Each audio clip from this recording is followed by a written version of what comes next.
The shackles bit into Zara Kenyatta's wrists as the transport van rolled past the sign, "Riverside Maximum Security Penitentiary."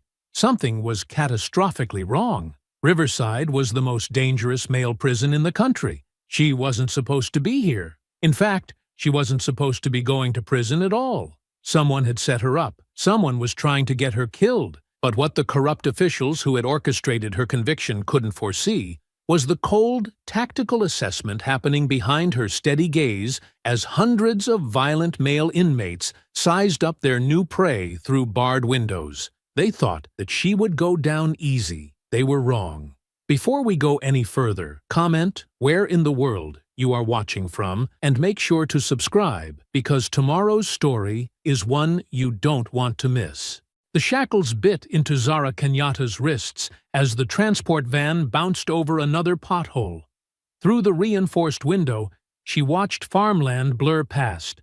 Miles of corn and soybean fields that meant they were heading north, not south, toward the women's facility in Millbrook.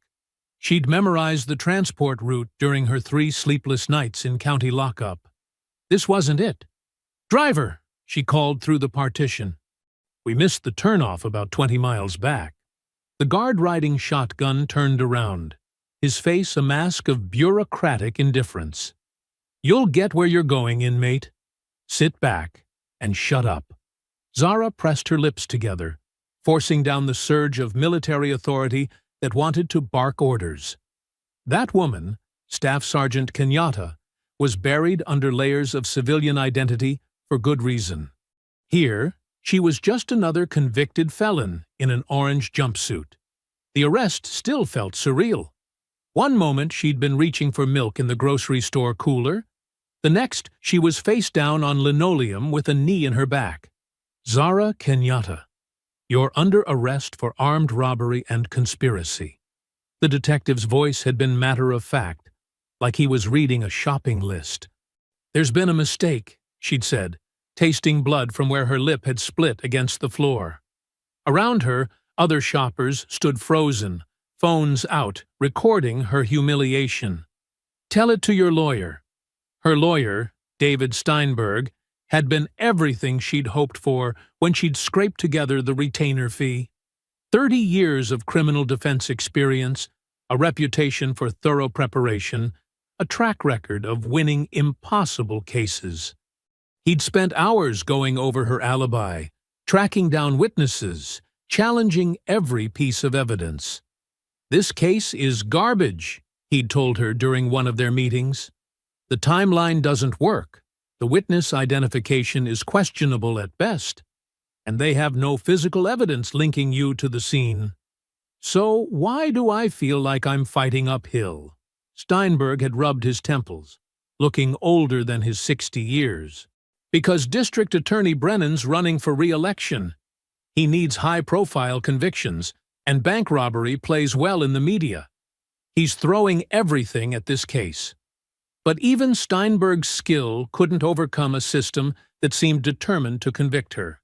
Key witnesses had been intimidated into changing their stories. Security footage from her actual location that morning had mysteriously disappeared from the coffee shop's servers. The judge had ruled against every motion, dismissed every objection. "I've been practicing law for 3 decades, Steinberg had said after the verdict, his voice hollow with disbelief. "I've never seen anything like this. It's like they had the outcome decided before we walked into that courtroom." Judge Holmes had looked uncomfortable throughout the proceedings, avoiding eye contact when she'd pronounced the sentence. 10 years, minimum security facility. Eligible for parole in 7. Minimum security. That was supposed to mean educational programs, job training, a path back to civilian life. The kind of place where a woman could serve her time without having to fight for survival every day. So why was this transport van heading toward the industrial sprawl visible on the horizon? Why were those guard towers and razor wire coming into view? The van slowed as they approached a checkpoint. Through the front windshield, Zara could see the sign, "Riverside Maximum Security Penitentiary. Authorized personnel only." Her blood went cold. "This is wrong," she said, leaning forward. "I'm supposed to go to Millbrook Women's Correctional." The guard didn't even turn around. "Computer says different." The van rolled through the gates, past guard towers where armed officers tracked their movement. Inside, Zara's mind shifted into tactical assessment mode. A skill drilled into her through countless dangerous operations. High walls, multiple perimeters, maximum security protocols. This was a place designed to hold the most violent criminals in the state. All men. The van stopped in a concrete courtyard surrounded by brick buildings that looked like they'd been built in the 1960s and never updated. Gray, institutional, designed to crush the human spirit. Other inmates in orange jumpsuits moved through the yard in loose groups, their eyes automatically tracking the new arrival. The transport door opened, and a corrections officer appeared. A thick-set man with sergeant's stripes and dead eyes. "Kenyatta, let's go. Processing waits for no one." "There's been a mistake," Zara said as she climbed out, her shackles making the movement awkward. "I'm supposed to be at a women's facility." The sergeant looked at his clipboard. "Says here, you're classified as male housing. Don't know what to tell you. Maybe you can sort it out with the warden after you're processed." "That's impossible. There's been some kind of clerical error." "Lady, I don't make the rules. I just follow the paperwork. And this paperwork says you belong here." As they walked toward the intake building, Zara caught glimpses of inmates watching from barred windows. Some looked curious, others predatory. All of them male. All of them sizing up the new arrival with the calculating stare of men who'd learned to identify weakness and exploit it. 15 years of classified operations had taught her to read dangerous situations. Her instincts, honed by combat deployments and covert missions, were screaming that this was a setup. Someone had gone to considerable trouble to put her in the most dangerous place possible. The question was who and why. But first, she had to survive long enough to find out. The intake process at Riverside felt like being fed through a meat grinder. Strip search, delousing shower, medical examination by a nurse who barely looked up from her clipboard.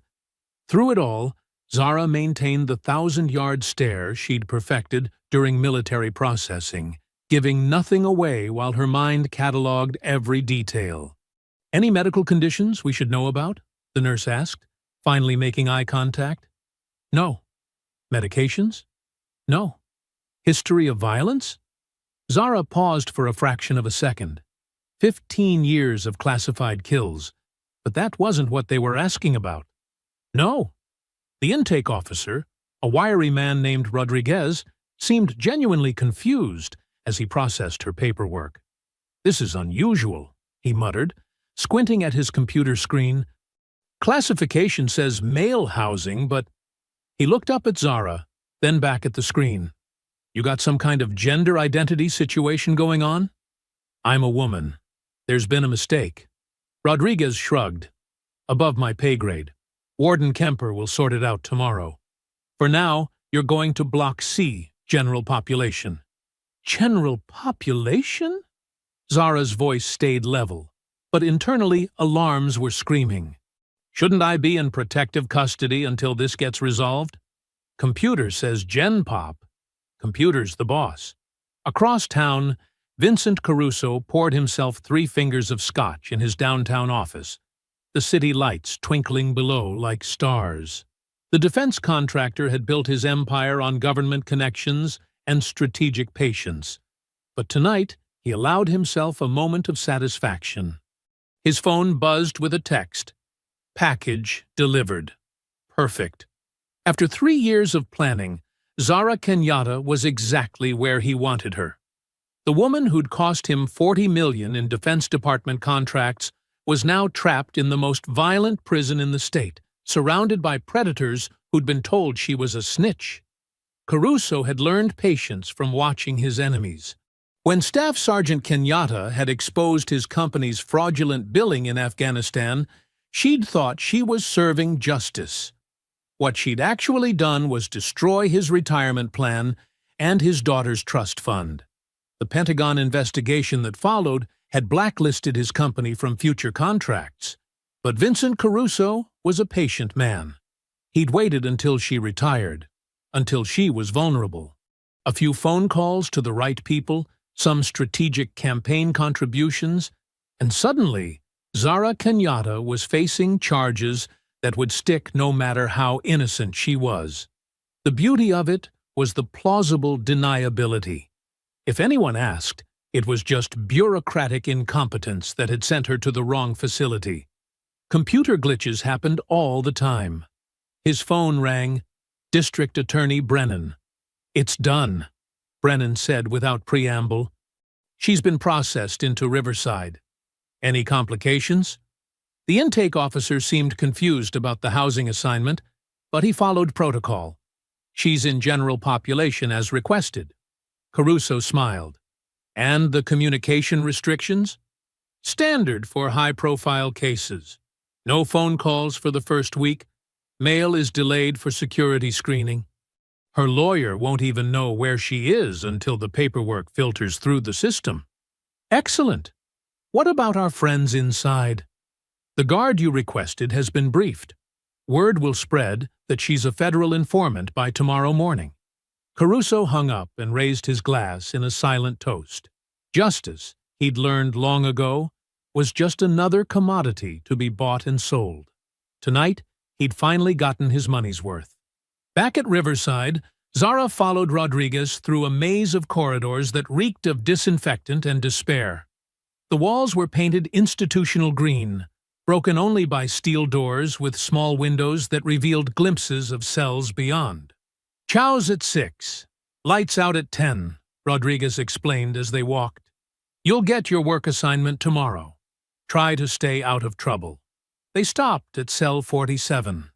Through the reinforced glass, Zara could see her new home. 2 bunks, a small desk, a toilet with no seat. Her cellmate was a mountain of a man covered in tattoos, including several she recognized as white supremacist symbols. "This can't be right," she said. Rodriguez was already walking away. "Welcome to Riverside, Kenyatta. Hope you like your new roommate." The cell door slid open with an electronic buzz. Inside, her cellmate looked up from where he'd been doing push-ups. His eyes traveled up and down her body with undisguised hunger. "Well, well," he said, his voice like gravel. "Christmas came early this year." Zara stepped inside, her military training automatically assessing threats and escape routes. The door slid shut behind her with a finality that echoed through her bones. She was trapped in a cage with a predator, surrounded by hundreds more, in a system designed to break her.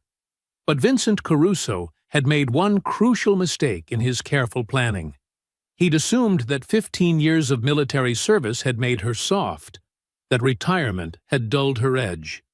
He was about to learn how wrong he was. Zara's cellmate circled her like a shark scenting blood. "Name's Briggs," he said, flexing muscles that strained against his prison uniform.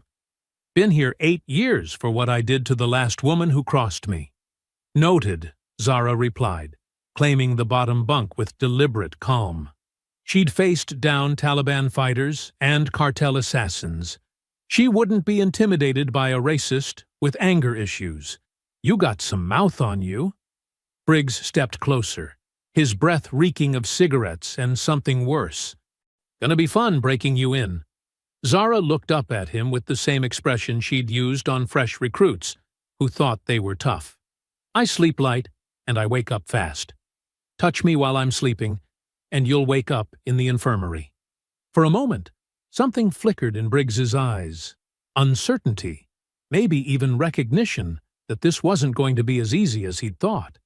Then his face hardened again. "We'll see about that, Princess." The first night passed without incident, but Zara didn't sleep. She lay on the thin mattress, listening to the sounds of the prison, distant conversations, the clang of metal doors, occasional shouts that might have been fights or nightmares. Through the small window, she could see searchlights sweeping the yard in regular patterns. When morning came, she was escorted to the cafeteria for breakfast. The room fell silent as she entered, hundreds of eyes tracking her movement. She'd experienced hostile environments before, but this was different. These men had nothing to lose, and years of pent-up rage looking for a target. She got her tray, scrambled eggs that looked like rubber, toast that could double as a weapon, and found an empty table. Within minutes, 3 inmates had sat down across from her.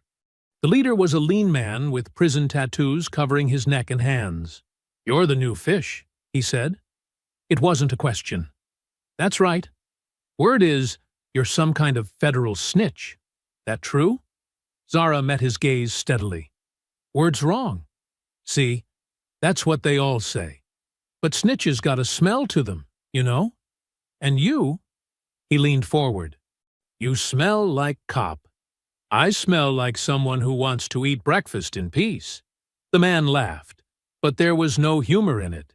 "Peaceful days are over, snitch. Better get used to looking over your shoulder." 300 miles away in Washington, D.C., Colonel James Morrison was having his own breakfast interrupted. His secure phone buzzed with a priority message from his former command staff. Staff Sergeant Richardson needed to speak with him immediately about a classified matter. Morrison stepped onto his apartment balcony before returning the call. In his business, you never knew who might be listening. "Bulldog, we got a problem," Richardson said without preamble. "It's about Zara." "What kind of problem?" "She's missing. Supposed to report to a veterans counseling appointment last week, never showed. Her neighbor says she hasn't been home in days." Morrison frowned. Zara Kenyatta was many things, but unreliable wasn't one of them. In 15 years of service, she'd never missed a check-in, never failed to complete a mission. Maybe she took a vacation. "That's what I thought, so I did some digging. Bulldog, she was arrested. Bank robbery. They convicted her last week." The words hit Morrison like a physical blow. "That's impossible. Zara wouldn't rob a bank if her life depended on it. Gets worse. She was supposed to go to minimum security, but the transfer paperwork got mixed up. She's at Riverside maximum security." Morrison felt ice forming in his stomach. Riverside was where they sent cop killers and gang leaders. A woman alone in that place? How long has she been there? 3 days. I tried calling the facility, but they say she's in intake hold. No communication with the outside world. This stinks to high heaven. Someone wanted her buried deep. That's what I'm thinking. Question is, who and why? Morrison was already reaching for his jacket. "I'm pulling her military record. If someone's playing games with one of my people, they picked the wrong soldier to mess with." Back at Riverside, Zara was learning the prison's unwritten rules through careful observation. The white inmates clustered together in the northeast corner of the yard. The black inmates held the southeast. Hispanics controlled the basketball courts. Guards walked in pairs and kept their hands near their weapons. And everyone was watching her. During her work assignment in the laundry, she overheard 2 guards talking. "Weird situation with that new fish," one said. "Computer system shows male housing, but obviously..." "Obviously what? Maybe she's one of them transgender types." "Maybe. Still seems off. You see how she carries herself? Military bearing, if I ever saw it. Don't matter. She's general population now. Whatever her story is, she better learn fast, or she won't last the week." That afternoon, the guard who'd been mentioned in Caruso's phone call made his move. Sergeant Willis was a 20-year veteran with dead eyes and questionable loyalties. He approached Dalton "Viper" Hayes during yard time. "Got some intel you might find interesting," Willis said quietly. Hayes, the unofficial leader of the Brotherhood, looked up from his workout. Swastika tattoos covered his arms like a road map of hate. "I'm listening. That new fish in Block C? She's not just some bank robber. Word from upstairs is she's a federal informant." Help the feds take down some big names. Hayes's eyes lit up with predatory interest. That's so. Real high-value target. Someone wants her to have an accident, if you know what I mean. Accidents happen all the time in here, Hayes said with a smile that belonged on a shark. Especially to snitches. As the guard walked away, Hayes was already planning. The Brotherhood had a reputation to maintain, and nothing maintained reputation like making an example of a federal rat. What none of them knew was that their target had spent years in places where the wrong move meant death, where split-second decisions separated the living from the dead. The hunters were about to discover they were stalking the most dangerous prey they'd ever encountered. The yard confrontation came on Zara's 4th day. She was walking the perimeter during recreation time, mapping sight lines and escape routes out of habit, when 3 members of the Brotherhood moved to intercept her. They'd chosen their spot well, a blind corner where the guard towers couldn't see clearly. "End of the line, snitch," said the first one, a wiry man with teardrops tattooed under his eyes. His companions flanked her, cutting off retreat. Zara stopped walking and turned to face them, her hands loose at her sides. "You boys looking for something?" "Yeah," said the second attacker, cracking his knuckles. "We're looking to send a message to anyone thinking about cooperating with the feds." "Wrong person," Zara said calmly. "I'm not a snitch." The third man, built like a linebacker, laughed. "That's what they all say. But see, we got good intel that says different." They moved in unison, a coordinated attack that would have overwhelmed most victims. But Zara wasn't most victims. The moment the first man reached for her, 15 years of combat training took over. She sidestepped his lunge and drove her elbow into his solar plexus, dropping him gasping to his knees. The linebacker charged from her left. She pivoted and swept his legs, sending him crashing face first into the concrete. The third attacker hesitated for a fatal second, giving her time to grab his wrist and twist it until something popped. All 3 men were down in less than 10 seconds. "Anyone else want to discuss my cooperation with federal authorities?" Zara asked, but the yard had gone silent. Every conversation had stopped. Every basketball had stopped bouncing. Guards came running, whistles shrieking. "Everyone on the ground, now!" Zara raised her hands and knelt slowly, but her eyes never left the crowd of inmates watching from across the yard. She could see the recognition dawning on their faces. This wasn't some helpless woman who'd gotten lucky. This was a predator disguised as prey. 2. Word of the fight spread through Riverside's communication network faster than gossip in a small town. By dinner time, every inmate in the facility knew that the new fish had dropped 3 Brotherhood members without breaking a sweat. In the maximum security wing, Hayes received the news from one of his lieutenants with barely controlled rage. 3 of our boys got taken down by some woman? Wasn't even close, Viper. She moved like she'd done it before. Like, professionally. Hayes slammed his fist against the concrete wall of his cell. The Brotherhood's reputation was built on fear and violence. If they couldn't handle one woman, other gangs would see it as weakness. "Double the bounty," he said. "And next time, send more than 3. Meanwhile, in the administrative wing, Warden Kemper was fielding uncomfortable questions from his security chief. "Sir, we need to talk about inmate Kenyatta," Captain Rodriguez said, consulting his incident report. "This is the 3rd time this week someone's asked about her housing situation." "What about it?" "Well, she's obviously female, but the computer shows male classification. The guards are confused, inmates are asking questions, and now she's involved in a yard fight." Kemper rubbed his temples. The last thing he needed was attention from state inspectors asking why he had a woman in general population. "What's your recommendation?" "Protective custody until we can sort out the paperwork." "No." The word came out sharper than Kemper intended. He'd gotten specific instructions about Kenyatta from very important people. She stays in Gen Pop. The computer classification stands. Rodriguez frowned. Sir, with respect, that seems like none of your business, Captain. The woman can obviously handle herself. End of discussion. 2 states away, Colonel Morrison was discovering just how deep the rabbit hole went. The Pentagon's personnel office had been helpful until he'd mentioned Zara's name. Suddenly, files were classified, records were sealed, and everyone was too busy to take his calls. It took 3 favors and a direct call to an old friend at the Defense Intelligence Agency to get access to Zara's complete military record.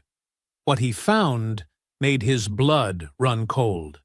Staff Sergeant Zara Kenyatta hadn't just been Delta Force, she'd been one of their most decorated operators. 47 confirmed kills across 3 combat deployments.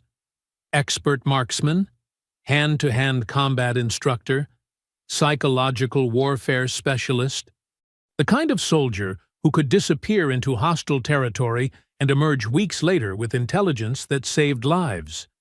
But it was her final mission report that made Morrison reach for his secure phone. Operation Clean Sweep, the investigation that had exposed massive contractor fraud in Afghanistan. She'd risked her life to document evidence of systematic corruption, saving taxpayers millions and getting several defense executives prosecuted. One name on that list made his hands shake. Vincent Caruso, CEO of Blackstone Defense Solutions. "Richardson," he said when the call connected. "We need to talk. In person. And we need to call in some favors." "What did you find?" "Proof that someone with serious resources wanted Zara silenced. The question is whether she's still alive to rescue."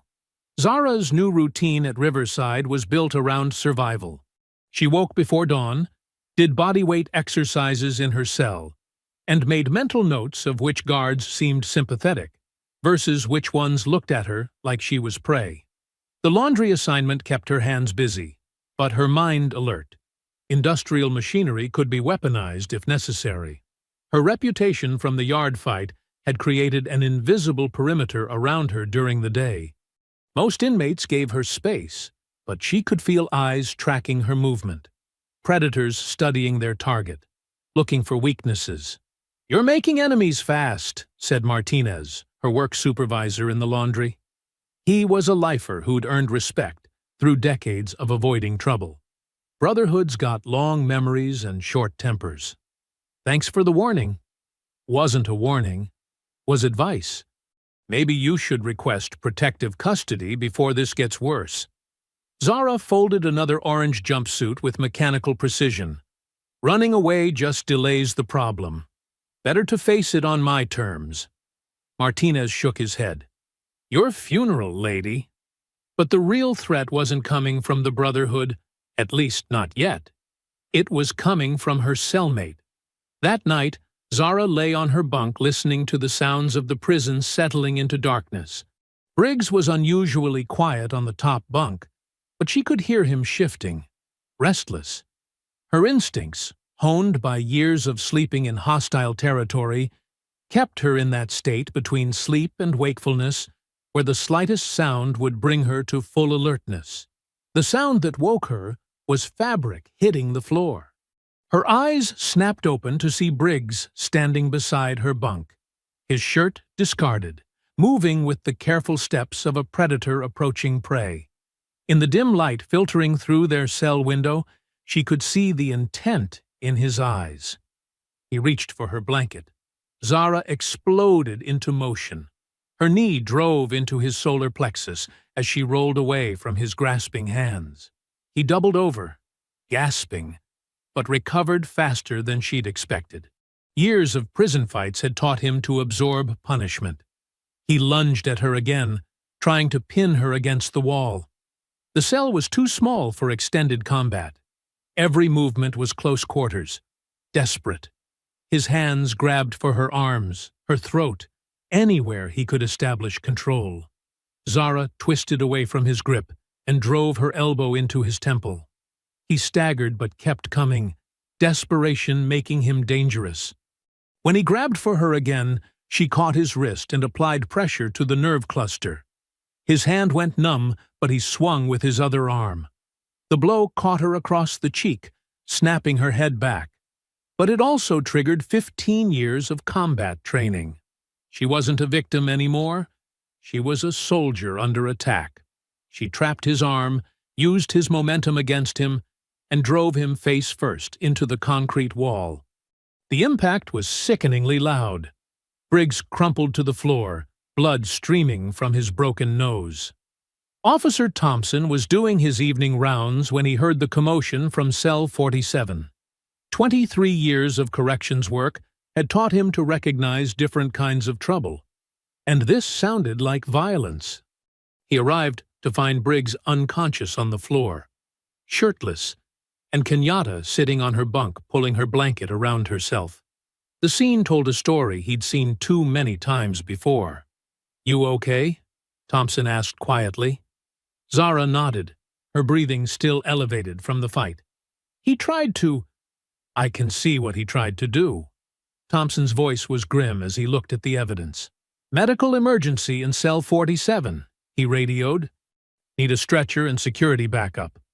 As the medical team worked on Briggs, Thompson made notes in his incident report. He'd been a corrections officer long enough to know attempted assault when he saw it, and Kenyatta had clearly defended herself. "You want to press charges?" he asked her. "Against who? The man who attacked me? Or the system that put me in a cell with him?" Thompson almost smiled at that. "Fair point. For what it's worth, you handled yourself well. Most people wouldn't have walked away from that." When Briggs regained consciousness an hour later, Thompson was waiting. "You're going to solitary," Thompson told him. "Attempted assault. 60 days? Minimum." "That's not what happened," Briggs protested through his bandaged nose. "She attacked me." "Funny thing about evidence," Thompson said. "Your shirt was off, she was on her bunk in defensive position. Story tells itself." As Briggs was led away to the hole, Thompson turned back to Zara. "You'll have the cell to yourself for a while. Try to get some rest." But rest was the last thing on Zara's mind. The incident with Briggs was just the opening move. She could see it in the way other inmates watched, the way certain guards avoided making eye contact. Someone was orchestrating this, turning her fellow prisoners into weapons, and tomorrow they'd try again with better planning and more violence. 300 miles away, Richardson was coordinating a rescue mission that felt increasingly desperate. The bureaucratic maze protecting Zara's location seemed designed by someone who understood military protocols. "Still no luck reaching her directly," he told Morrison over secure video link. "Prison says she's in administrative hold, no communication privileges. But I found something interesting." Morrison leaned forward. "What?" "The paperwork trail for her transfer. Someone with high-level access altered her classification codes just hours before transport. Changed her from minimum security female housing to maximum security male housing. Computer hack? No. This was done from inside the Department of Corrections Central Office. Someone with administrative privileges made those changes manually." Morrison felt the pieces clicking together. Caruso's got people everywhere. Defense contracts mean connections throughout government. Gets worse. I tried calling her lawyer, Steinberg. His office says he's been trying to locate her for a week. The dossier keeps telling him she's in transit, but won't say where. They're stonewalling. Someone wants her buried so deep she disappears completely. Richardson's voice turned grim.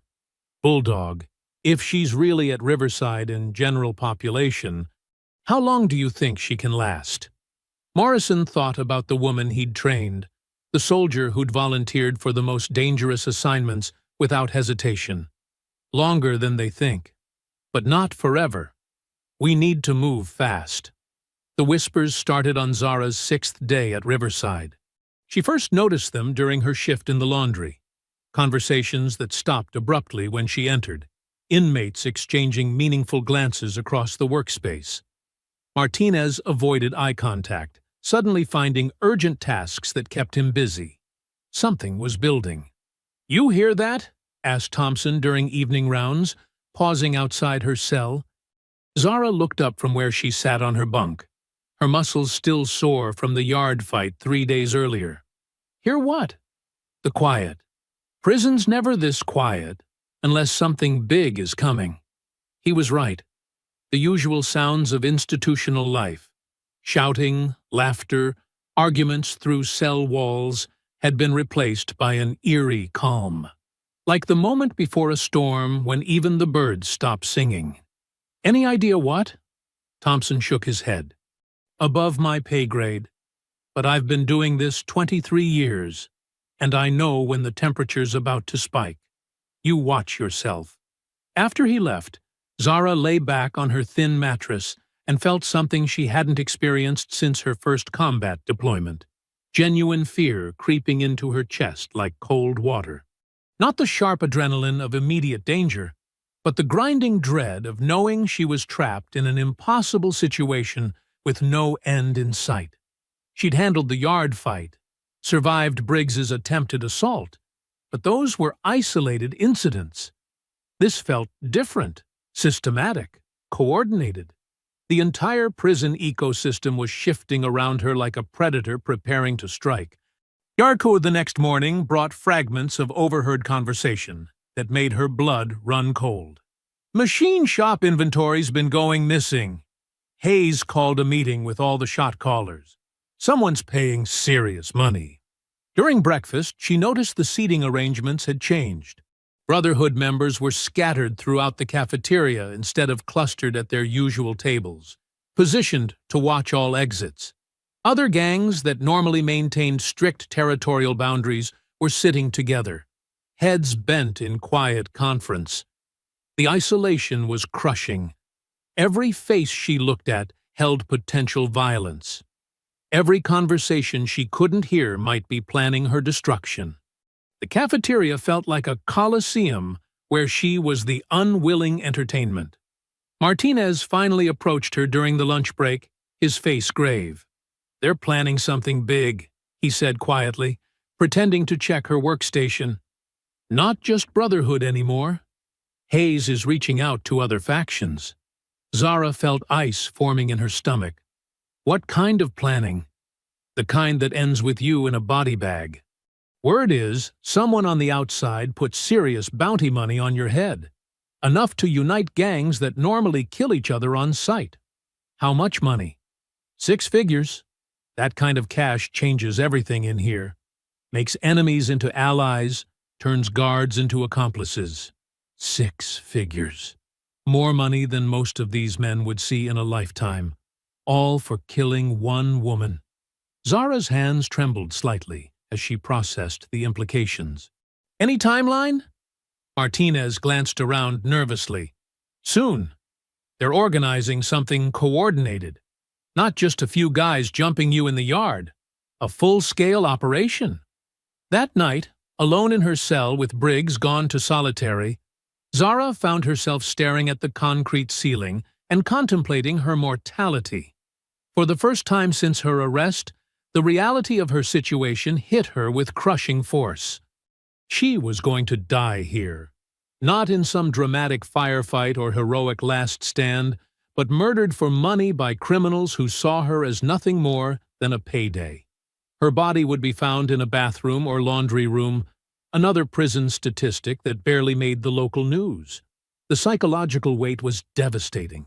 In combat, she'd always known the mission had value, that her sacrifice would serve a purpose. Here, her death would only enrich her killers and satisfy Vincent Caruso's need for revenge.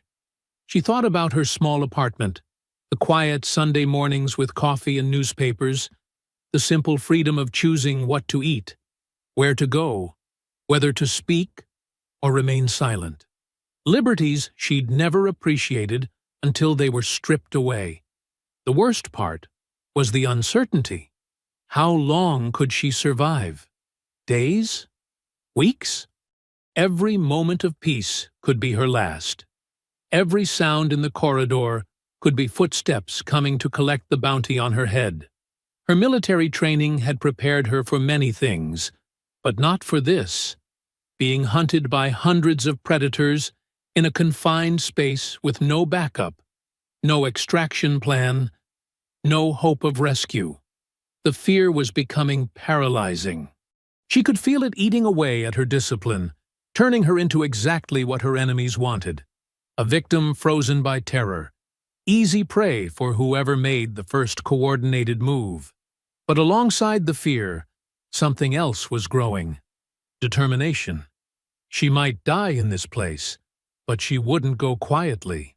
If Vincent Caruso wanted her eliminated, his hired killers would have to earn their money. She began mentally cataloging everything that could be used as a weapon, every potential escape route, every guard who seemed sympathetic. If war was coming, she'd meet it on her terms. 300 miles away, Colonel Morrison was working his own kind of desperation. The secure phone calls to Pentagon contacts were yielding fragments of disturbing intelligence about the depth of the conspiracy targeting Zara. The transfer paperwork was altered from inside the Department of Corrections, Richardson reported over encrypted video link. Someone with high-level access changed her classification manually, just hours before transport. How high-level? Assistant director or above? This isn't some low-level clerk making a mistake. This was deliberate sabotage by someone with serious authority. Morrison felt the pieces clicking together into a picture that made his blood run cold. They're not just trying to silence her. They're trying to make her disappear completely. And if she dies in that place, it'll look like prison violence. Case closed, no federal investigation. How long before we can get federal marshals involved? Richardson's face was grim on the monitor. Working on it. But these people have had years to build their network. Every agency we contact, they might have people inside.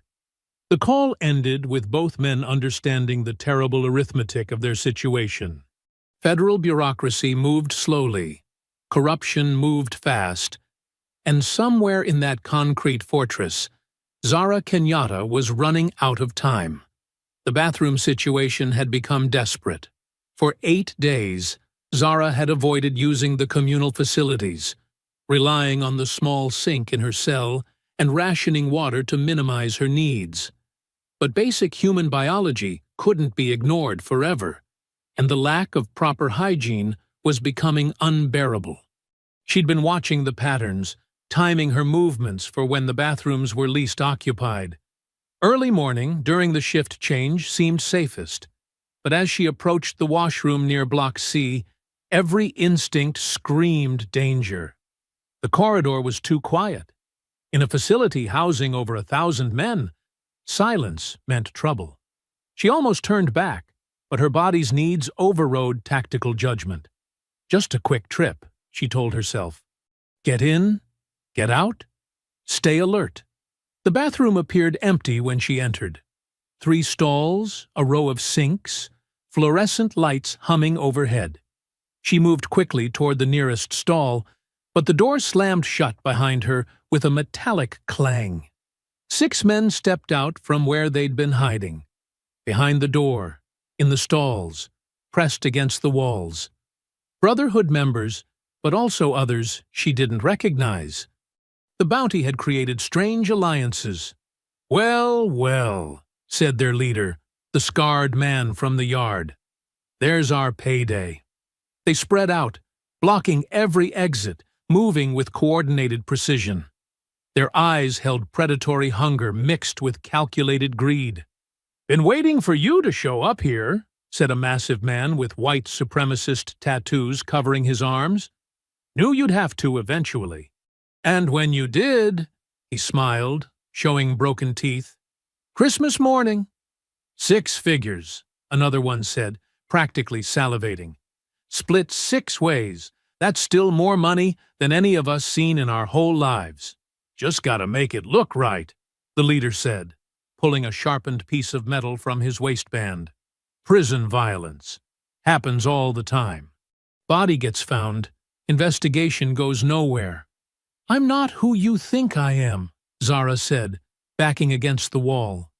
"Don't matter who you are, sweetheart. Only matters what you're worth." His eyes traveled up and down her body with commercial interest. "Though I gotta say, shame to waste all that before we finish the job." The others laughed, a sound like breaking glass. One made obscene gestures, while another grabbed himself through his jumpsuit. "Might as well have some fun first," said the tattooed giant. "Dead's dead, but we got time." Zara's military training kicked in. Assess, adapt, attack. 6 attackers, confined space, weapons visible. The odds were catastrophic, but she'd faced impossible odds before. She grabbed a mop from the corner and swung it like a club.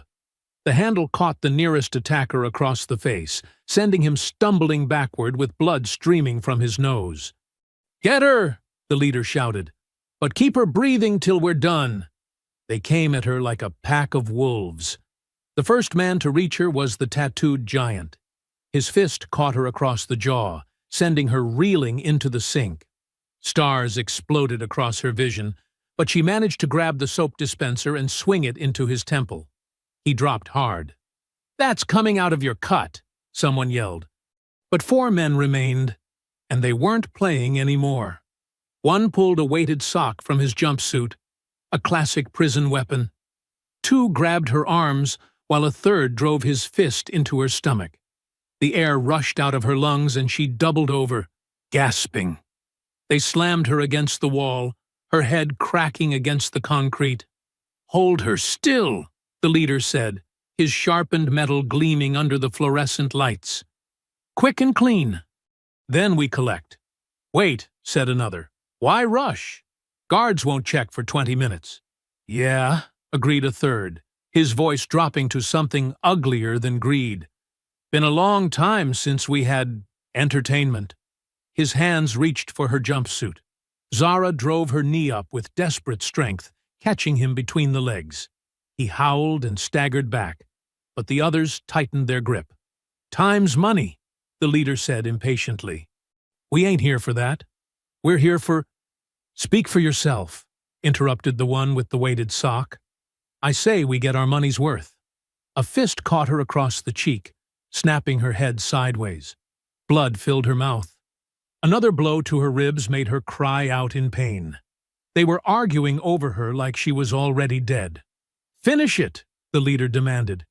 "In a minute," said another, reaching for her again. Zara twisted desperately, breaking free from one attacker's grip. She grabbed a broken piece of ceramic from the floor and slashed wildly. The makeshift weapon caught one man across the face, opening a gash from ear to mouth. But they overwhelmed her again, slamming her to the ground. Her head bounced off the tile floor, sending lightning through her skull.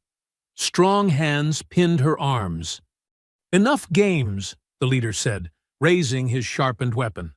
"Business is business." Then the biggest one wrapped his arm around her throat from behind, cutting off her air supply. "Make it look like a choking," he said. "No stab wounds to explain." Black spots danced at the edges of her vision. Her lungs burned for oxygen that couldn't reach them. She clawed at his arm, but his grip was iron. Professional. "Almost got her," one said, watching her struggle weaken. "Few more seconds, and we're rich." The bathroom door exploded inward. "Freeze! Everybody on the ground!" Officer Thompson burst in with 3 other guards, weapons drawn, shouting commands that echoed off the tile walls. The chokehold loosened just enough for Zara to gasp precious air. The attackers scrambled away from her, hands raised, trying to look innocent. "She attacked us," the leader shouted. "We were just defending ourselves." But Thompson took one look at the scene. Zara on the floor, gasping for air. 6 men standing over her with weapons and satisfied expressions, and knew exactly what he was seeing. "Medical emergency in the east bathroom," he radioed. "Need paramedics and backup. Now." As the other guards restrained the attackers, Thompson knelt beside Zara. She was conscious but shaking, dark bruises already forming around her throat. "You're safe now," he said quietly. But Zara knew better. 6 men had just tried to kill her for money, and they'd come within seconds of succeeding. Next time, there might not be anyone coming to help. "How close?" she whispered. Thompson looked at the bruises on her neck, the weapons scattered around the floor. Too close. Way too close. As the paramedics worked on her, Zara closed her eyes and tried not to think about how the chokehold had felt, how the darkness had been creeping in around the edges. The bathroom attack had shown her exactly how thin the line was between survival and death. And that line was getting thinner every day. The infirmary at Riverside was a sterile island of white tiles and antiseptic smell in an ocean of concrete brutality. Zara lay on the examination table while a nurse named Patterson cleaned the cuts on her face with practiced efficiency. "Nasty bruising around the throat," Patterson murmured, photographing each injury for the medical record. "You're lucky they didn't crush your windpipe." Lucky! Zara almost laughed at the word. Lucky would have been never ending up in this place. This was borrowed time. Nothing more. Officer Thompson stood in the doorway, his face grim as he reviewed the incident report. 6 attackers, improvised weapons, clear premeditation. This wasn't random prison violence. "No," Zara agreed, her voice hoarse from the chokehold. "It was business." "The bounty?" She nodded. Thompson had proven himself trustworthy. One of the few guards who seemed to see her as a human being rather than a problem to be managed. "Listen," Thompson said, glancing around to make sure they weren't overheard. "I'm recommending you for protective custody. Solitary confinement for your own safety. It's not pleasant, but it's better than being dead. Will Warden Kemper approve it?" Thompson's hesitation told her everything. "I'm going to make the case. What happened today proves you can't survive in general population much longer." An hour later, Thompson was standing in Warden Kemper's office, the incident report clutched in his hands like evidence of institutional failure. "Sir, we need to discuss inmate Kenyatta's housing situation," Thompson began. Kemper didn't look up from his computer screen. "What about it?" 6 men just tried to murder her in a bathroom. This is the 2nd major assault this week. She needs protective custody immediately. Protective custody is for inmates who can't handle general population. Seems to me Kenyatta handles herself just fine. Thompson couldn't believe what he was hearing. "Sir, with respect, she nearly died today. If my patrol hadn't been 30 seconds earlier, but it was. And she's alive. Problem solved. Problem not solved. There's clearly a coordinated effort to eliminate her. Someone's put serious money on her head, and inmates are organizing." Finally, Kemper looked up, his eyes cold and calculating. "Officer Thompson, are you questioning my judgment about housing assignments in my own facility?"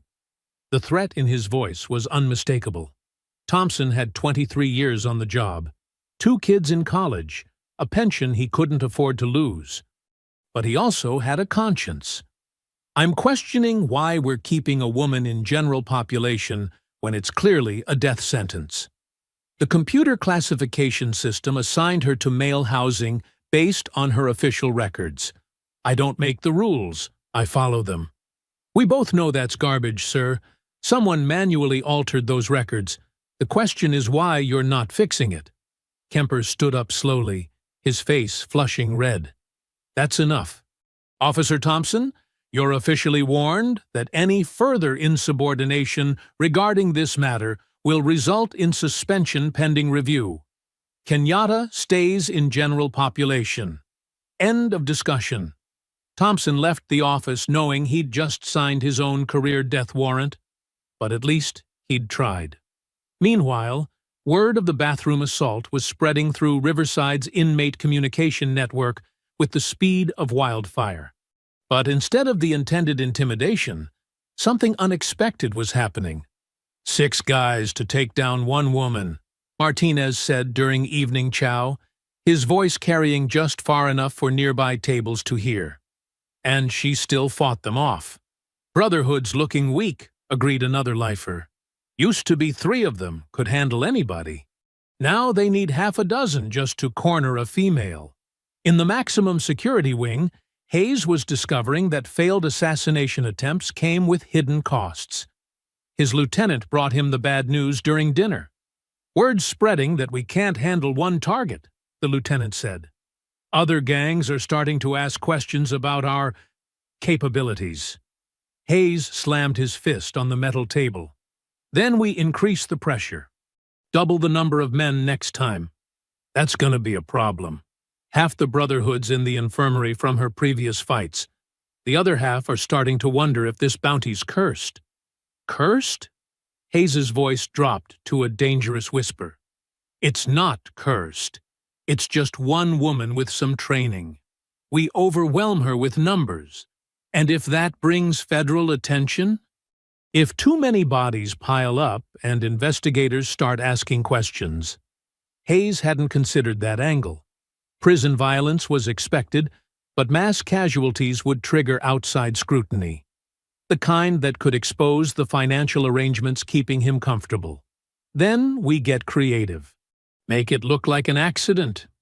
3 states away, Colonel Morrison was making progress on his own front, but not fast enough to help Zara immediately.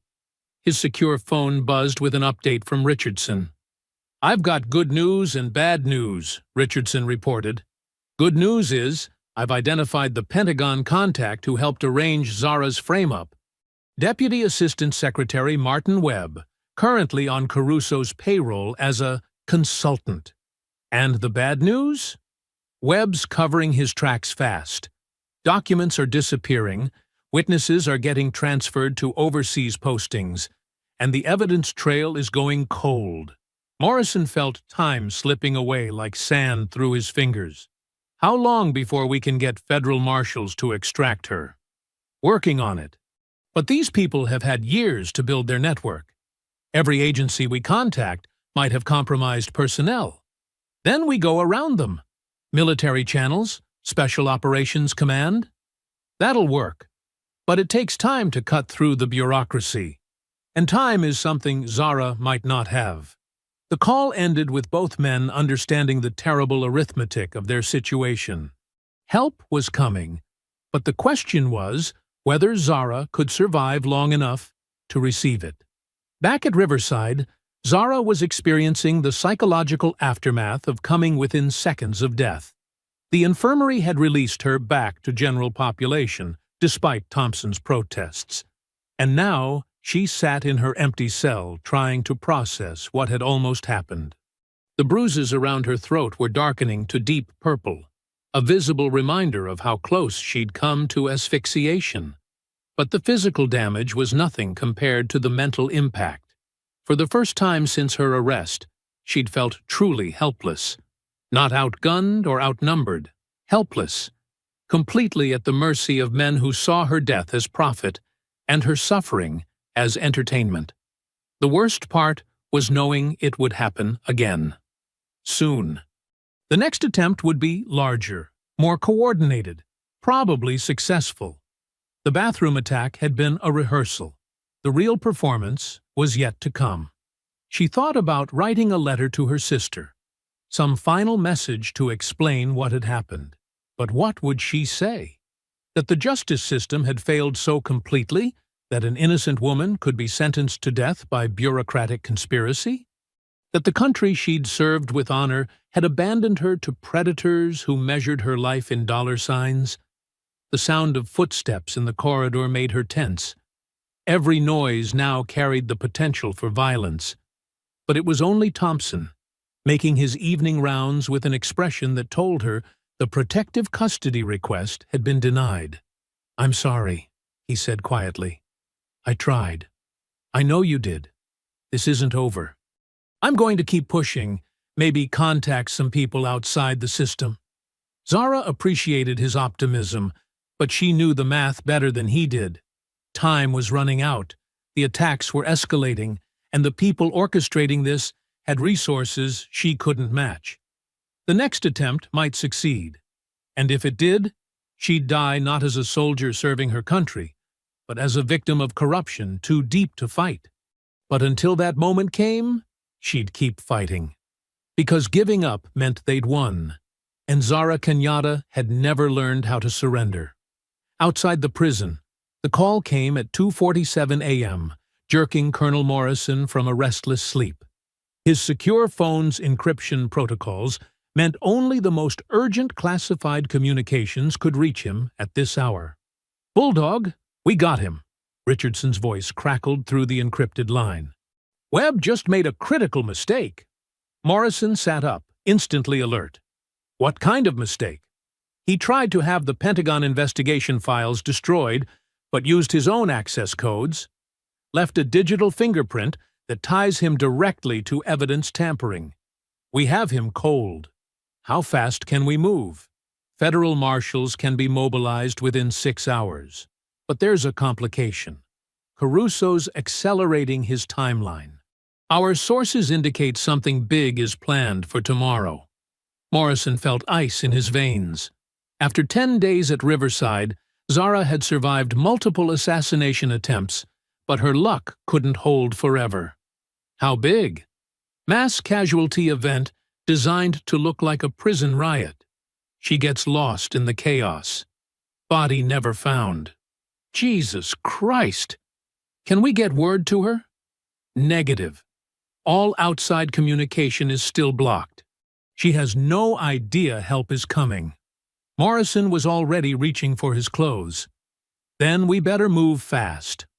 At Riverside, Zara was experiencing the calm before what felt like her final storm. Word had filtered through the prison's communication network that something massive was being planned. Inmates were positioning themselves, guards were asking fewer questions, and the entire atmosphere felt charged with potential violence. Hayes had called a meeting with every gang leader in the facility, an unprecedented gathering that crossed racial and territorial lines. The bounty money was big enough to unite enemies who normally killed each other on sight. "Tomorrow, during yard time," Martinez whispered to her during their shift. "Whatever they're planning, it happens then." Any details? Only that it involves everyone. Not just Brotherhood anymore. Aryan Nation, Disciples, even some of the independent crews. They're offering piece of the bounty to anyone who participates. Zara felt the walls closing in. A few attackers she could handle. A coordinated assault by dozens of inmates was a death sentence no amount of training could overcome. "Martinez," she said quietly, "if something happens to me..." "Nothing's gonna happen. You're too tough to die in this place." But they both knew he was lying. Vincent Caruso was having his own moment of truth in his downtown office. The secure phone buzzed with an update from his Pentagon contact, Deputy Assistant Secretary Webb. "We have a problem," Webb said without preamble. "Someone's been asking questions about Operation Clean Sweep. Official questions from people with serious clearance." Caruso felt his carefully constructed plan beginning to unravel. How serious? Federal marshals serious. They're connecting dots we spent years making sure stayed unconnected. How long do we have? Hours, maybe less. If they reach the prison before our operation concludes, then we accelerate the timeline. Make the call. Caruso hung up and poured himself 3 fingers of scotch with hands that trembled slightly. Somewhere in the back of his mind, a voice whispered that he'd crossed lines that couldn't be uncrossed, become something he'd never intended to be. But Zara Kenyatta had destroyed his life with her righteous crusade for justice. Now she could pay the price for that destruction. He made the call to Riverside. "Dirty?" At the prison, Warden Kemper received Caruso's instructions with growing unease. What had started as a simple transfer error was spiraling into something that could destroy his career if federal investigators started asking questions. "Sir," he said into the phone, "are you certain about this course of action? The liability exposure..." The liability exposure is managed, Caruso cut him off. Just ensure the operation proceeds as planned. Tomorrow, during yard time. After hanging up, Kemper stared at his reflection in the office window. 30 years in corrections had taught him to recognize when situations were spinning out of control. This felt like a free fall, but the money was too good, and he was too deep to back out now. He made the call to the guard captain, authorizing the training exercise that would leave certain areas of the prison understaffed during the critical window. That evening, Zara lay on her bunk staring at the ceiling and trying to accept that tomorrow might be her last day alive. The bruises around her throat had faded to yellow-green, but she could still feel phantom hands crushing her windpipe. The mathematical reality was inescapable. Dozens of attackers, coordinated assault, no backup coming. Even with all her training, there were limits to what one person could survive. She thought about her nephew's birthday party next month, which she'd never attend. About her sister Maya, who still didn't know she'd been arrested. About all the conversations she'd never have, and the sunsets she'd never see. Most of all, she thought about Vincent Caruso, sitting in his comfortable office, believing that money could buy anything, including the death of an inconvenient witness. She hoped someone would eventually make him pay for what he'd done. The sound of footsteps in the corridor broke her reverie. Officer Thompson appeared at her cell, his face grim. "Heads up," he said quietly. "Something's happening tomorrow." Big transfer of guards to other sections. Skeleton crew left on yard duty. Classic setup for maximum chaos. How many attackers? Intelligence suggests most of the prison. Hayes has been making deals all week. Promises of bounty money for anyone who participates. Zara nodded, unsurprised. Any word on protective custody? Thompson's silence was answer enough. "Thompson," she said, "when this is over, make sure people know what really happened here. Don't let them bury the truth with my body. You're not going to die tomorrow." We both know that's not true. Thompson wanted to argue, but the math was undeniable. Instead, he did something he'd never done before. He slipped her a small device through the cell bars. "Emergency beacon," he whispered. "If things go bad, press the button. Might not save you, but at least there'll be a record." As he walked away, Zara held the device and wondered if anyone would ever hear her final transmission. Tomorrow, she would face an army of killers with nothing but her training and the slim hope that dying with dignity was still possible in a place designed to strip away human worth. But at least she would face it on her feet, fighting to the end. The night stretched ahead, possibly her last, and Zara Kenyatta prepared to meet her fate. Dawn broke gray and cold over Riverside maximum security, the kind of overcast morning that felt like an omen. Zara had slept in 20-minute intervals, her body trained to rest, while her mind stayed alert for threats. The emergency beacon Thompson had given her lay hidden in her mattress, a last resort she hoped never to use. The breakfast shift felt different. Guards walked with nervous energy. Inmates moved in unusual patterns, and conversations died when she passed. The entire prison ecosystem was holding its breath. "Today's the day," Martinez said, as they worked side by side in the laundry. His voice was steady, but his hands shook slightly as he folded jumpsuits. "Word is they're calling it Operation Cleanup." "Subtle," Zara replied, checking the clock on the wall. Yard time started in 2 hours. 2 hours before a coordinated group tried to kill her for money. "I talked to some of the older lifers," Martinez continued. "Guys who remember when the Brotherhood first took control of this place. They said they ain't never seen organization like this. Hayes got the best fighters from every major gang." "How many?"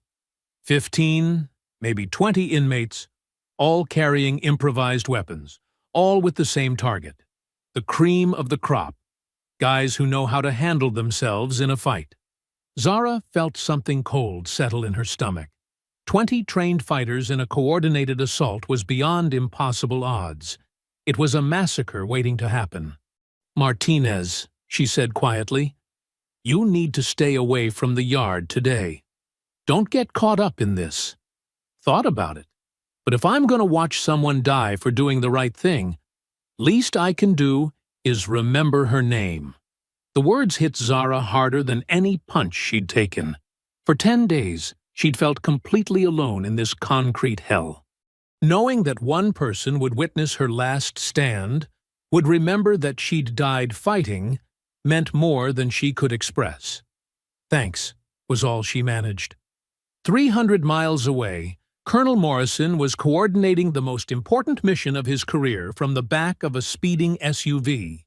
Federal marshals, Pentagon investigators, and state police were converging on Riverside from multiple directions, but time was running out. "ETA to the prison?" Morrison asked the driver. 90 minutes, sir." "How long until yard time starts?" 2 hours. Morrison did the math and felt his blood pressure spike. They'd arrive with 30 minutes to spare, if traffic cooperated, if there were no mechanical problems, if bureaucracy moved at light speed for once in its existence. "Richardson, what's our legal status for extraction?" "Federal warrant signed 20 minutes ago," Richardson's voice crackled through the radio. "We have full authority to remove Kenyatta from state custody pending investigation of constitutional violations. And if the warden resists, then we arrest the warden too." Morrison allowed himself a moment of satisfaction. After 10 days of watching one of his best soldiers fight for her life, justice was finally mobilizing. The question was whether they'd reach her in time.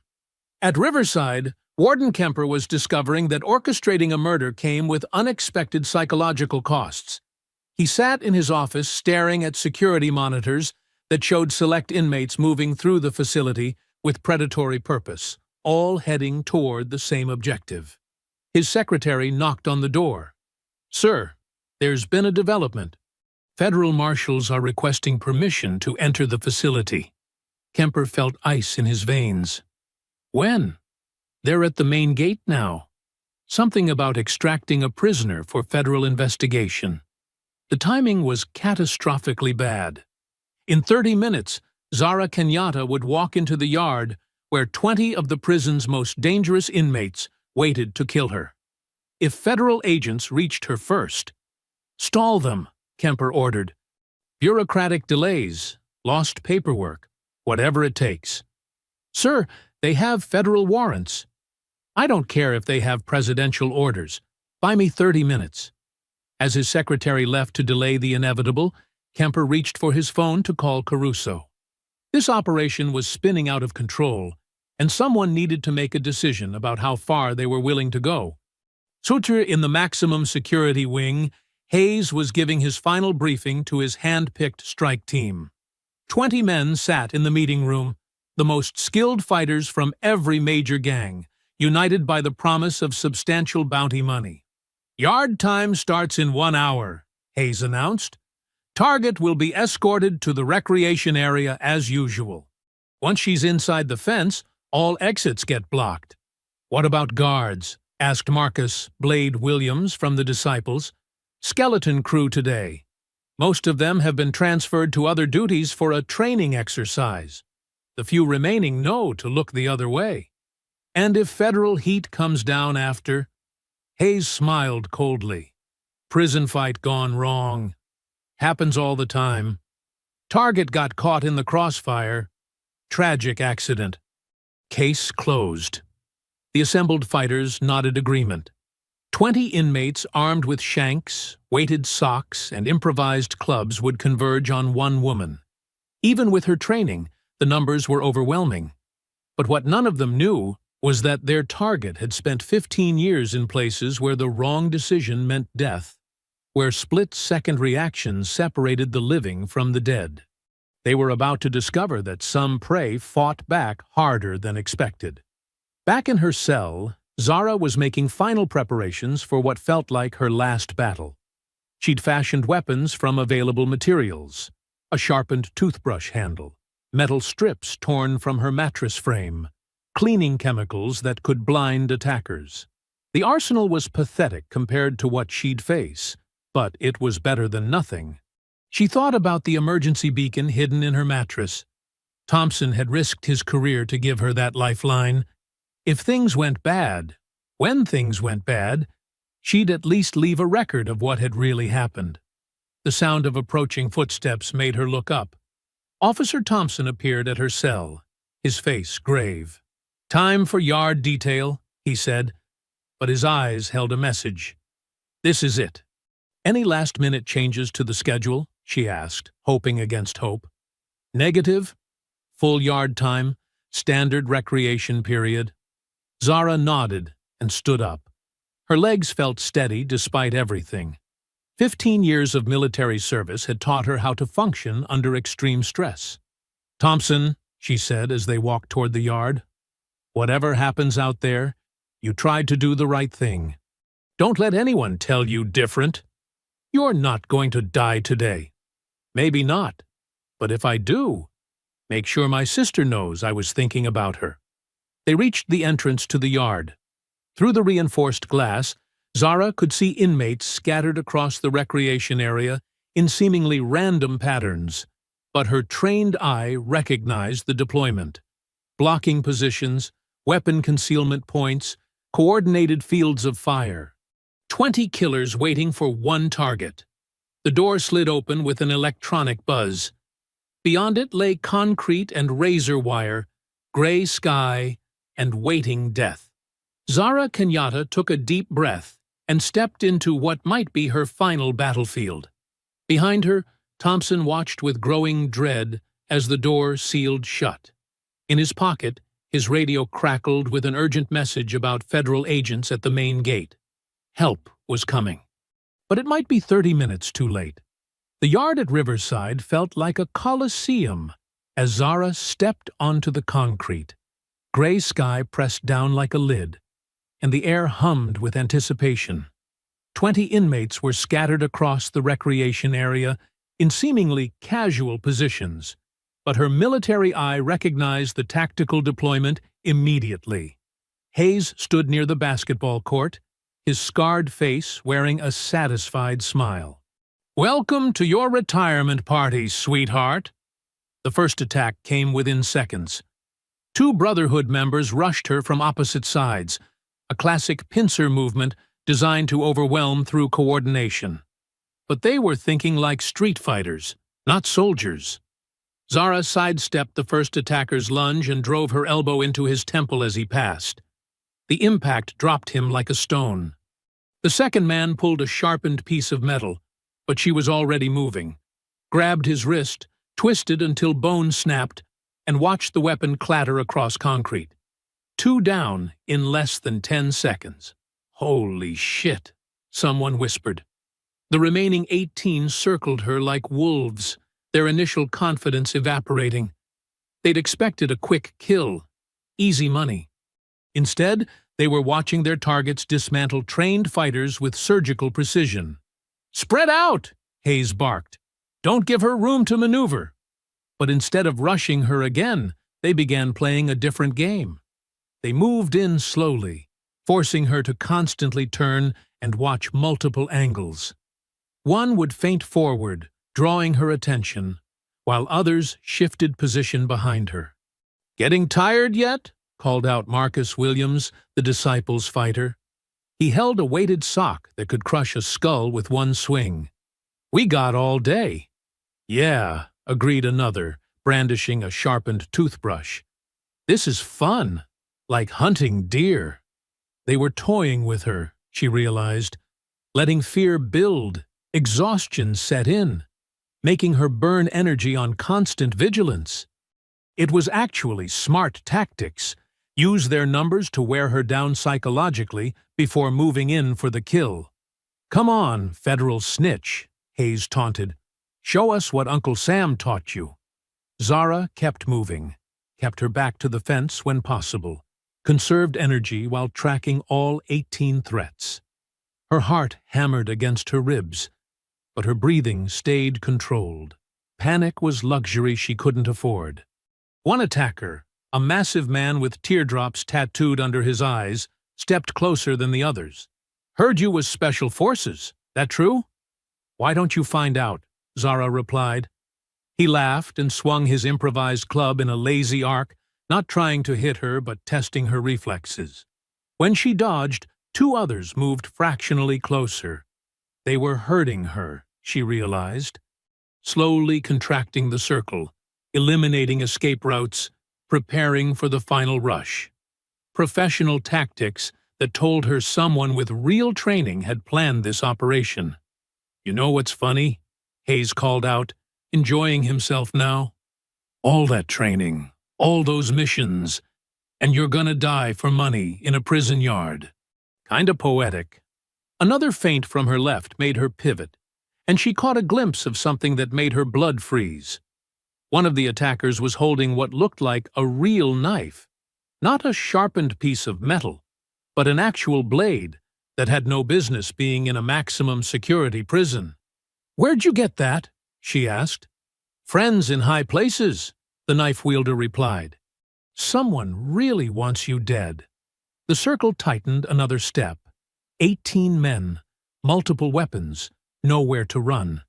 Even with all her training, the math was becoming impossible. At the main gate, federal marshals were discovering that bureaucracy could be weaponized as effectively as any gun. The guard at the checkpoint had been unable to locate their paperwork for 20 minutes, despite having federal warrants thrust in his face repeatedly.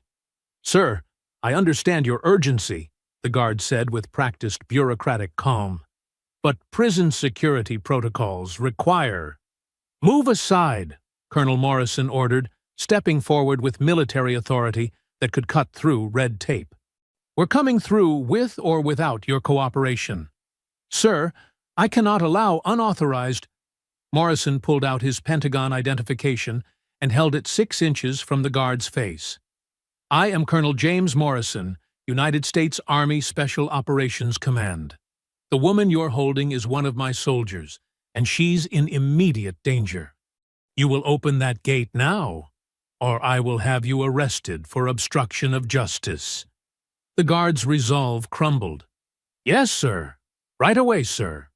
As the federal convoy rolled through the gates, Morrison checked his watch. Yard time had started 15 minutes ago. They were racing against mathematics that didn't favor survival. Back in the yard, the psychological warfare was working. Zara could feel exhaustion creeping into her muscles, fear eating at her concentration. The attackers kept moving, kept talking, kept her spinning like a cornered animal. "Getting scared?" asked one. "Heart beating fast?" "Wondering if today's the day?" added another. She was, and they knew it. For the first time since her arrest, genuine terror was overriding her training. Not the clean fear of combat, but the paralyzing dread of knowing she was about to die badly. "Tell you what," Hayes said, his voice carrying across the yard. "You got 2 choices, easy way or hard way. Easy way, you kneel down, close your eyes, and we make it quick. Hard way." He gestured to his men. "We take our time." "How about option 3? Zara said, though her voice sounded hollow. "What's option 3? You all go to hell." Hayes laughed, genuinely amused. "I like her spirit, boys." "Shame to waste it." The circle contracted again. 12 feet between her and death. Then 10. Then 8. She was out of time, out of options, out of miracles. The attackers raised their weapons, no longer playing games. This was it. The moment she'd been dreading for 10 days. 20 men about to tear her apart for money, while guards looked the other way. Zara Kenyatta had faced impossible odds before, but never like this. Never completely alone, never without backup, never with the absolute certainty that no help was coming. She reached for the emergency beacon in her pocket, hoping someone would eventually hear her final transmission. But before she could activate it, the sound of approaching vehicles cut through the yard like salvation itself. Federal marshals, Pentagon investigators, and state police were storming through the prison gates with the authority to extract her from this concrete hell. The question was whether they'd reach her before 20 killers finished what Vincent Caruso had started. The circle of attackers tightened to 6 feet. Zara could see the hunger in their eyes, the anticipation of easy money mixed with bloodlust. Hayes raised his hand, preparing to give the final signal. "Any last words, federal snitch?" Zara gripped the emergency beacon, her thumb hovering over the activation button. If she was going to die, at least there would be a record of what really happened here. "Yeah," she said, meeting Hayes's gaze. "Go." The crack of gunfire split the air like thunder. Every man in the yard froze as the sound echoed off concrete walls. Warning shots fired into the sky, but the message was unmistakable. The shots came again, 3 sharp reports that made seasoned killers duck instinctively. "Federal agents! Everyone on the ground now!"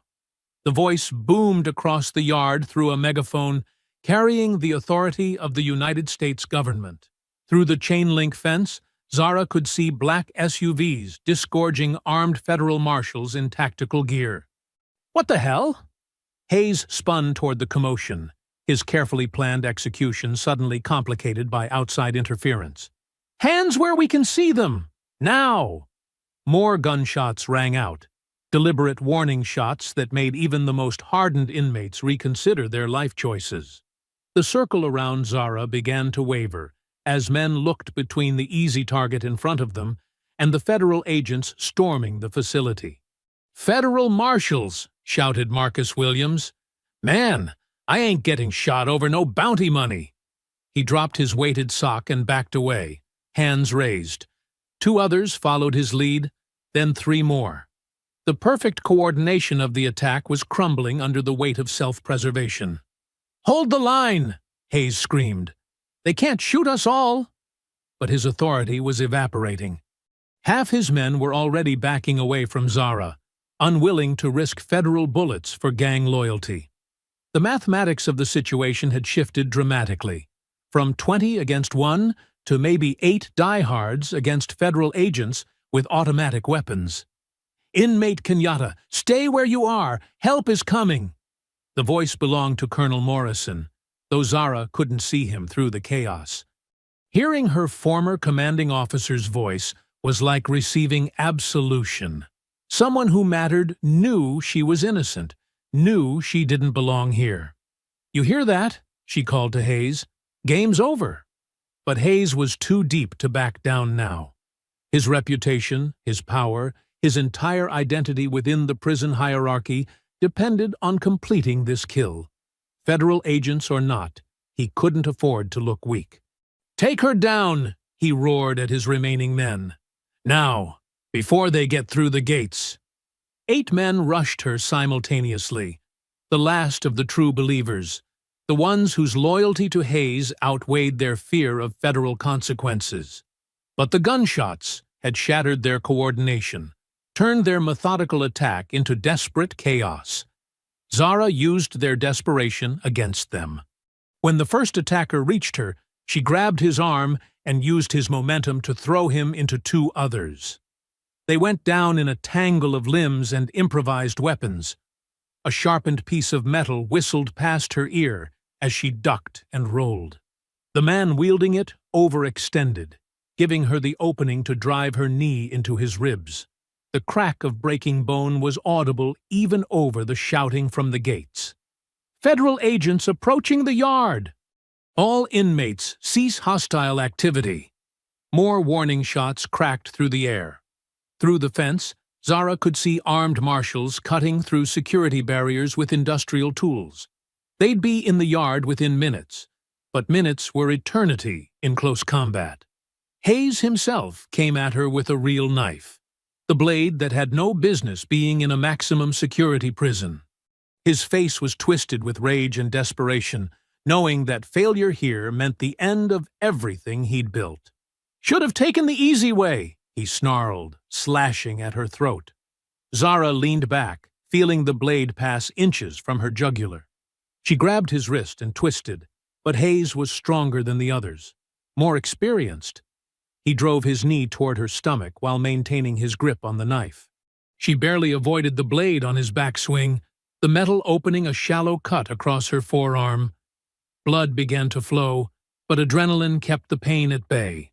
"Cease hostile activity, or we will use deadly force." The federal agents had reached the yard entrance. Zara could hear bolt cutters working on the fence, see tactical gear through the chain link.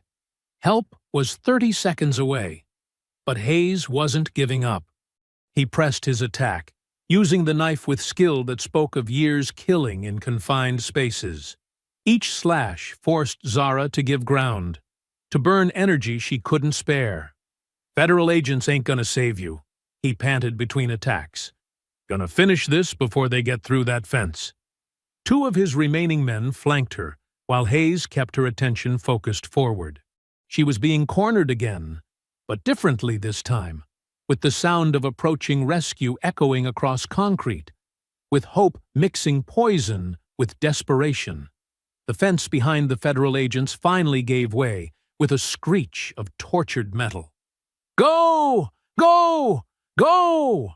Armed marshals poured into the yard like an avenging army, weapons raised, shouting commands that carried the full weight of federal authority. The remaining attackers scattered like roaches in sudden light, abandoning Hayes and their bounty money for the slim chance of avoiding federal charges. But Hayes kept coming, knife gleaming, his face a mask of pure hatred. He'd rather die fighting than live with the humiliation of failure. Zara could see the federal agents running toward them, but they were still 20 yards away.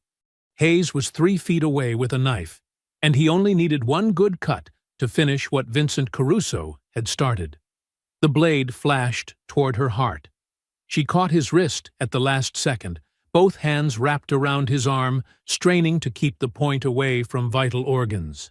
"Should have minded your own business in Afghanistan," Hayes growled, putting his full weight behind the knife. The blade inched closer to her chest. Her arms shook with the effort of holding him back. Blood from her cut arm made her grip slippery, dangerous. Then the federal agents reached them. "Drop the weapon! Drop it now!" Hayes looked up to find 3 assault rifles pointed at his head. His moment of distraction was all Zara needed. She twisted his wrist until the knife clattered to the ground, then drove her elbow into his solar plexus. Hayes doubled over, gasping. Federal marshals swarmed him, weapons trained, zip-tie restraints ready. "Dalton Hayes, you're under arrest for attempted murder and conspiracy," announced the lead marshal.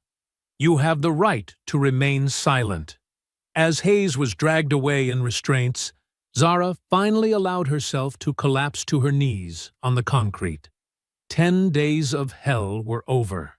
She was alive, she was free, and Vincent Caruso's carefully planned revenge had crumbled under the weight of federal justice.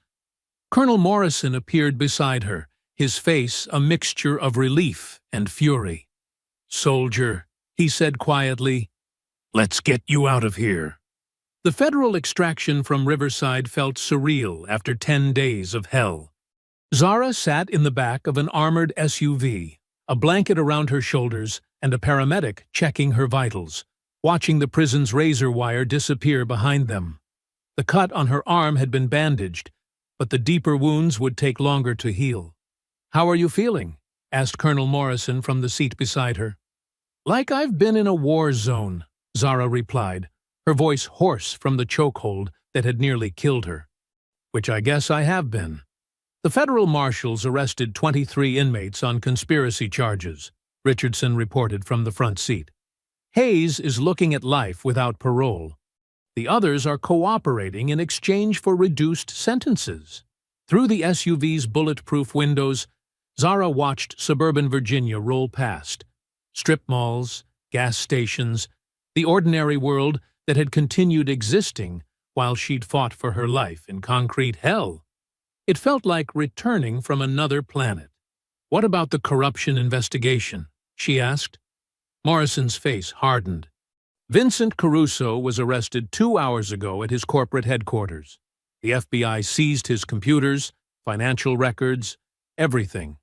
Deputy Assistant Secretary Webb is already in federal custody, singing like a canary to avoid treason charges. And Warden Kemper? Placed under immediate suspension pending federal review. Riverside Maximum Security is under federal oversight as of this morning. Zara closed her eyes, feeling the weight of 10 days finally lifting from her shoulders. Justice wasn't just a concept anymore. It was happening, right now, to the people who'd tried to destroy her. The SUV pulled into the parking lot of a federal medical facility where she'd undergo a complete examination. As they walked toward the entrance, Morrison placed a hand on her shoulder. "Soldier, what you survived in there? I've seen combat veterans break under less pressure. You should be proud. I'm just grateful to be alive. You're alive because you never stopped fighting. That's what made the difference." Inside the medical facility, Zara submitted to hours of tests, photographs, and documentation. Every bruise was catalogued, every cut measured, every trauma recorded for the federal case building against her attackers. The clinical process helped her begin separating from the animal survival mode that had kept her alive. Dr. Sarah Chen, the facility's chief psychiatrist, conducted the psychological evaluation with gentle professionalism. "What you experienced was extreme trauma," she explained. "It's normal to feel disconnected, hypervigilant, angry. These reactions don't make you weak. They make you human. How long before I feel normal again? There's no timeline for healing. But I can tell you that survivors who channel their experience into purpose often find the strongest recovery paths." That evening, Zara sat in a secure hotel room, her first privacy in 10 days, and called her sister Maya for the first time since her arrest. "Zara? Oh my God, where have you been? I've been calling and calling. Maya, I need to tell you something, and you need to sit down." The conversation lasted 2 hours. Maya cried, raged, demanded to know how such things were possible in America. By the end, she was making plans to fly to Virginia immediately. "I should have known something was wrong," Maya said through tears. "You would never just disappear without telling me. You couldn't have known. No one could have predicted this. But I'm your sister. I should have." "Maya, listen to me. What happened wasn't anyone's fault except the people who orchestrated it. Don't carry guilt that belongs to Vincent Caruso." 3 weeks later, Vincent Caruso sat in federal detention awaiting trial, his empire in ruins, and his daughter refusing to take his calls. The defense contractor who'd once commanded respect in Pentagon hallways was now just another inmate in an orange jumpsuit. District Attorney Richard Brennan had resigned in disgrace, his political career ended by corruption charges that would likely send him to prison. The election he'd been so desperate to win was now academic. His name had been removed from the ballot entirely. Judge Patricia Holmes faced federal investigation for her role in the conspiracy, though early indications suggested she'd been coerced rather than complicit. The investigation would determine whether her judicial career survived. At Riverside Maximum Security, a new warden implemented sweeping reforms under federal oversight. Officer Thompson had been promoted to assistant warden, his integrity during the crisis earning recognition rather than punishment. The facility's classification system underwent complete overhaul to prevent future errors like Zara's. Hayes and his remaining followers faced additional federal charges that would keep them in isolation for decades. The bounty system that had turned the prison into a hunting ground was dismantled, its financial backers facing their own prosecutions. Sakiki. 6 months later, Zara Kenyatta stood at the podium in the Hart Senate office building, facing a packed committee room and television cameras that would broadcast her testimony across the nation. The burgundy suit felt strange after weeks of orange jumpsuits, but the confidence in her voice was unmistakable. "Senator Williams, the corruption I witnessed goes far beyond one defense contractor seeking revenge," she said, her words carrying the weight of someone who'd survived hell to speak truth. "This was a systematic abuse of our justice system, turning courts and prisons into weapons against inconvenient witnesses." Senator Williams leaned forward, his expression grave. "Ms. Kenyatta, in your opinion, how widespread is this type of corruption?" "Widespread enough that I nearly died for exposing it. If Colonel Morrison and Staff Sergeant Richardson hadn't acted when they did..." She paused, letting the implications hang in the air. "Vincent Caruso would have succeeded in silencing me permanently." In the gallery, Morrison watched with pride as his former soldier delivered testimony that was dismantling decades of carefully constructed corruption. Beside him, Richardson took notes for the Pentagon's own investigation into compromised personnel. After the hearing, Zara walked through the corridors of power with a different perspective than she'd had as a soldier. Power could corrupt, but it could also serve justice when guided by people of conscience. That evening, Zara stood in the backyard of her sister Maya's house in suburban Virginia, watching her nephew's birthday party wind down. Children ran across the grass while adults cleaned up paper plates and deflated balloons, the mundane domestic scene more beautiful than any sunset she'd witnessed overseas. "Aunt Zara," her nephew called out, running up with chocolate cake smeared across his face. "Will you tell us another story about the Army?" "Maybe tomorrow, buddy. Tonight's for celebrating." Maya approached with a knowing smile. "He's been asking about your stories every day since you got back. I think you've got a new mission, inspiring the next generation."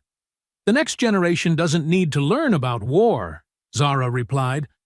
"They need to learn about justice, about doing what's right, even when it's hard."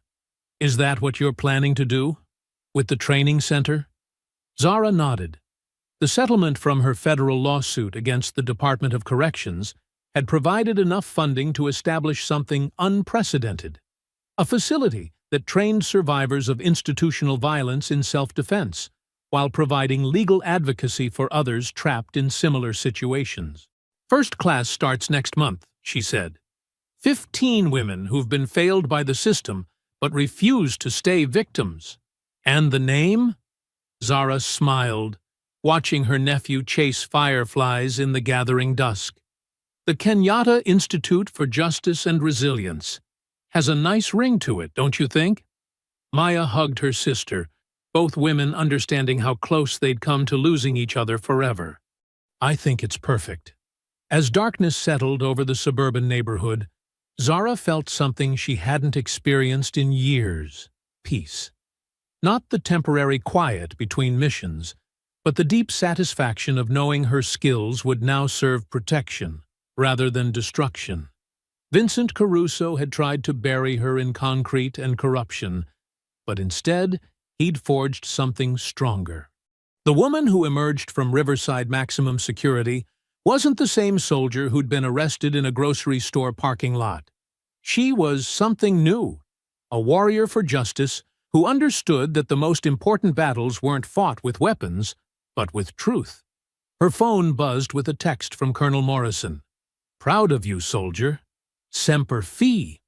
Zara typed back, "Mission accomplished, sir. Ready for the next one." But this time, the mission would be her own, and she would make sure no one else ever had to face what she'd survived alone. I hope you enjoyed that story. Please like the video and subscribe so that you do not miss out on the next one. In the meantime, I have handpicked 2 stories for you that I think you will enjoy. Have a great day.